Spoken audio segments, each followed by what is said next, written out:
Hi everybody, welcome to this unboxing of the Peterbilt 359 by Revell in 1/25th scale. First thing to notice is this box has been damaged in storage. It's a bit messed up on the outside, a bit creased and crumpled. Hopefully the contents inside will still be okay. So this is a range of trucks introduced by, part of a range of trucks introduced by Revell way back, I think in the late 80s, early 90s. I can remember them first being around. So it's a good sized box. Let's just take a look on the front there. There's what appears to be a photoshopped or retouched image of the model kit, of the built model. On the side of the box we've got some information on the kit, as well as photographs showing the built up model, which I always really like to see. Nothing really much going on the ends of the box. Here we have information about the real Peterbilt 359. And on the back, in typical Revell style, we've got an image, a set of images showing different model trucks available in the Revell range. Okay, so let's open the box and see what comes out.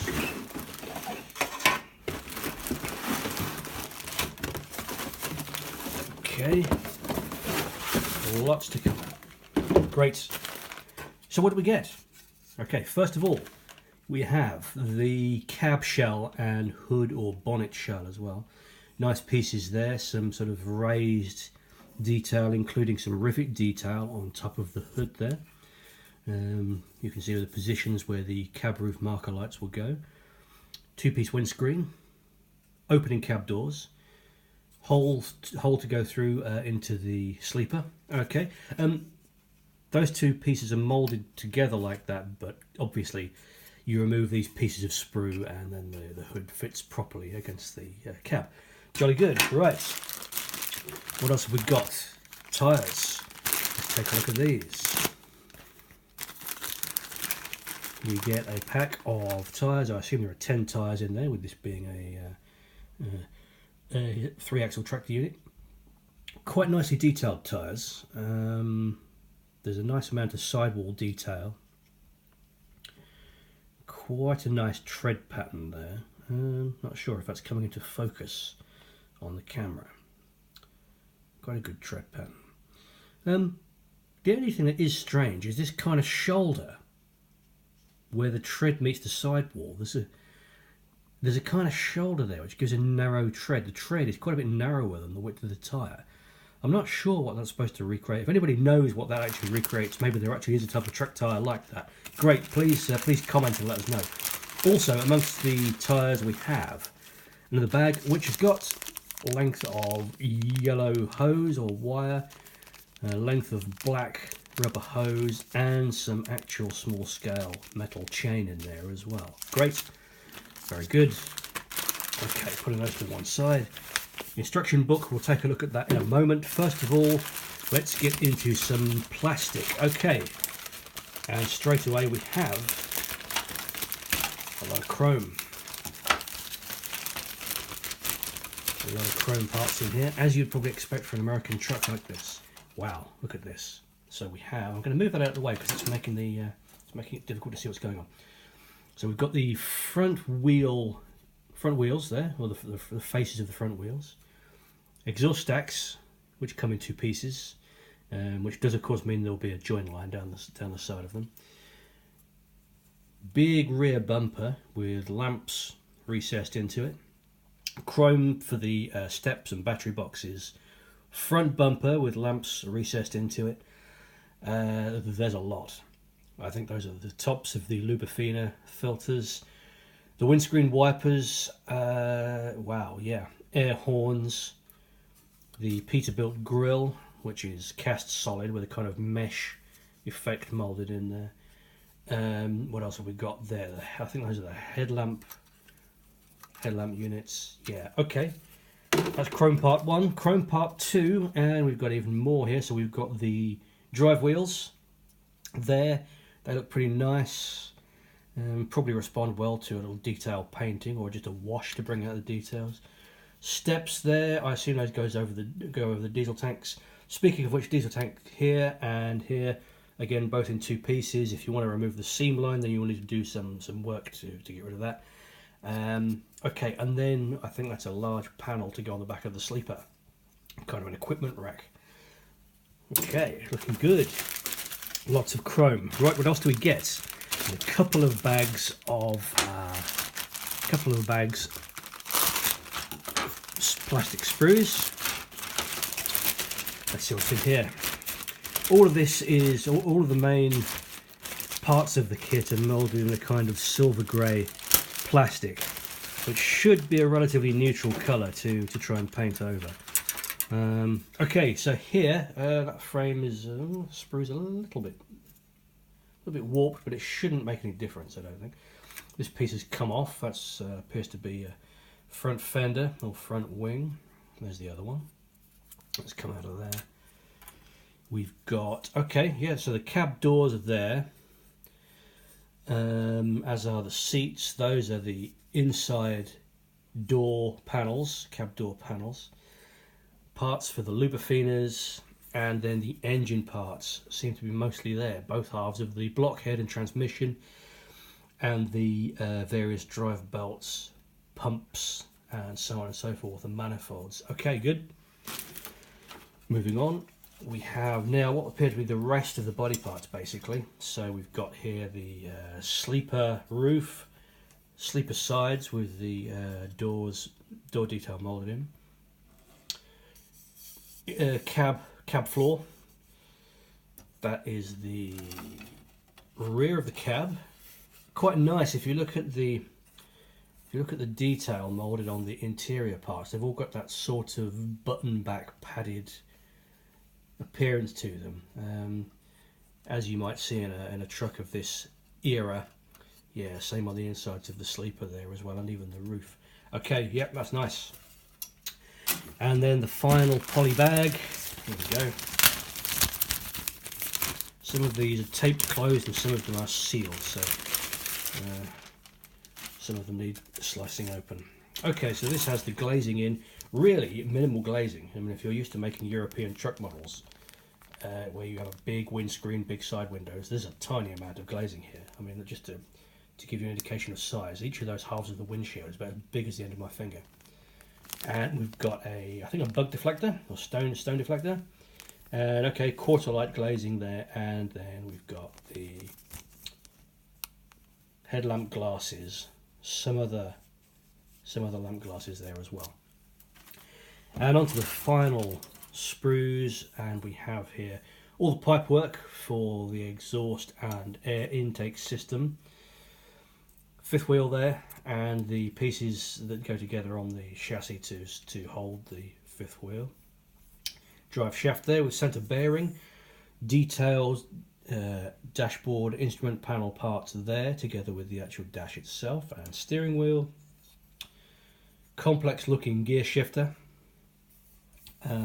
Those are mud flaps, I think there. Yep, got some mud flaps there with the Peterbilt logo moulded in. That's nice to see. And then we've got the air brakes, air tanks, and so on.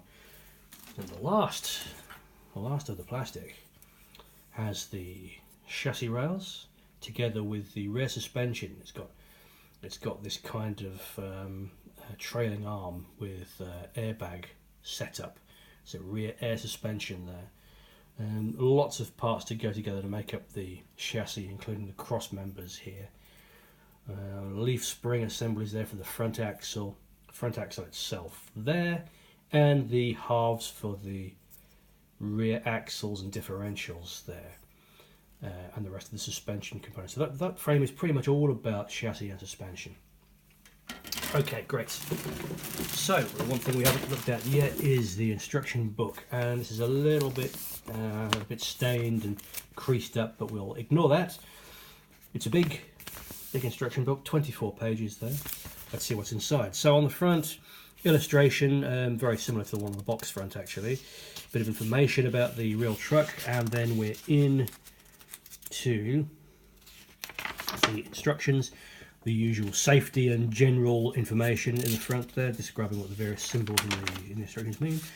Paint guide there, useful, and then parts diagram here showing everything that we've just looked at. Okay, so assembly begins with the chassis. That subframe goes together, that goes into the chassis.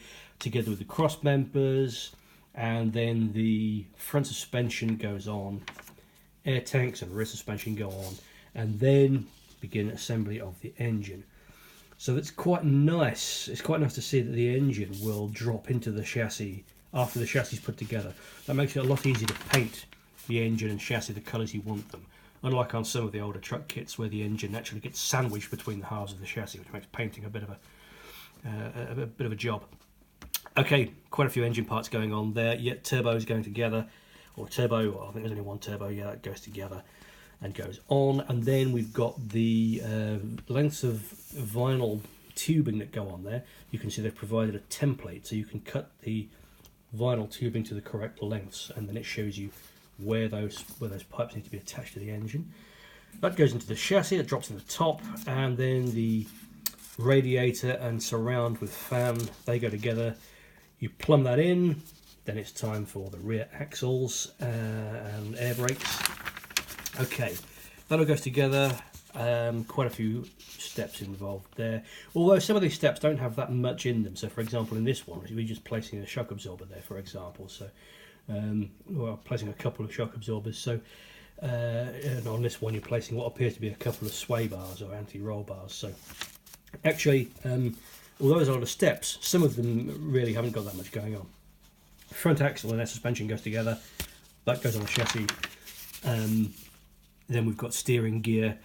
We've got, yes, then the wheels going on. Wheels go together, so you assemble them as twin rear wheel units, and then they connect into the open box section of the rear axle there.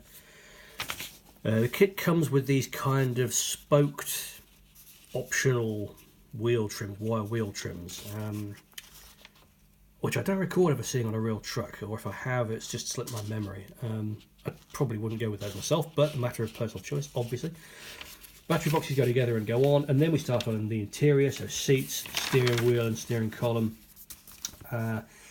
Everything going into the cab interior, which goes together in one piece and then slides into the outer cab shell, you can see there, giving you that kind of basic cab with all the accessories and doors still to go on. Decal sheet there, we'll look at that later. Okay, and then we have, right, the cab goes together with the doors, lots of parts going on there. Suddenly we've got lots going on in these steps. And then we are on with putting the sleeper together. So sleeper and cab, they suggest joining the sleeper and cab together before mounting them on the chassis. Having built one of these a long time ago, I mean 20 odd years ago now, I think it's debatable whether that's the best idea. It might be better to get, say, the sleeper sat on the chassis and fixed on and then attach the cab to it. But you just have to experiment to see what works for you. Okay, diesel tanks go together, they go on. It's starting to look like a truck now. Details going on the sleeper, including that big panel at the back, that big chrome panel. Fifth wheel goes on. Then it's rear bumper, mud flaps, exhaust stacks, and time to plumb in the air intake and exhaust system there as well. Okay, yep, the big air filters go on the outside and the trunking for those. A few more engine bay detail parts. And then it's assembly of the hood and front fenders, together with the chrome grille and hinges. It's a hinged hood, so you can open it and show the engine detail underneath. Headlamps go on, and we're starting to get really towards final assembly now. Windshield wipers, mirrors, air horns and marker lights. There's a spoiler for the roof of the sleeper there. Wow, we're still not finished. So the sleeper roof goes on, and then we've got minor small details now. Grab handles, spotlights, or a spotlight on the side of the cab. Lamps going on the back of the sleeper, or they're probably reversing lights or maybe work lights. And then it shows you how to use the included wire to make the airlines or Susies for the back of the truck. Shows you where to put them and suggests putting the chain on that rear rack as well. That's it. And then we're on to decal placement guide there on the back. So let's take a look at those decals. Hopefully these have survived the storage. And okay, it looks a little bit grubby actually. They might still be okay. So the first thing you notice is all the striping in red with that gold pinstriping around it, which looks pretty well done actually, and it's quite good. Yeah, some nice designs there. All various, well, quite a number of Peterbilt emblems there, which would be good, obviously, I guess, for things like the sides of the hood, mud flaps, and so on. Selection of license plates for Nevada, California, Montana, what have we got there? Oregon, I think. Some chassis detail stickers, and then we've got these decals for the instrument panels in the cab. I noticed that they were actually all moulded details as well, so you've got the option of either painting them or putting these decals over the top. Okay, there we go.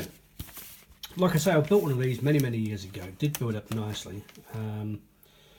I think that what stands out to me is the wealth of parts that are included. There are some really nice details as well. I think those tyres look really strange. I might see if I could replace those with some of the sort of tyres. Other than that, pretty good, and I remember it going together fairly simply and looking really good when it's done. There we go. Thanks very much for watching.